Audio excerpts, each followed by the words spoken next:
Әкімдердің рейтингі жолдардың сапасына қарап жасалады. Армысың қазақ елі, назарда экспресс жаңалықтар, бізде 1 минут кеттік. Бүгін үкімет отырысы өтті. Премьер-министр Әлихан Смайылов еліміздегі жолдарға қатысты мәселені көтерді.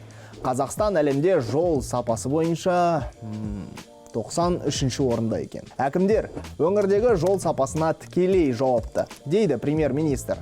Ескертпеге индустрия және инфрақұрылымдық даму министрі Қайырбек Өскенбаев жауап берді. Енді әкімдердің рейтингісі аймақтағы жол сапасы бойынша өлшенеді.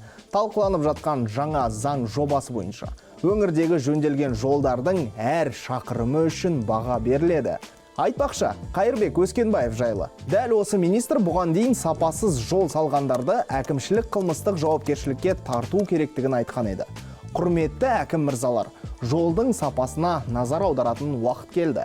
Мынандай әзілдер соңғы кездері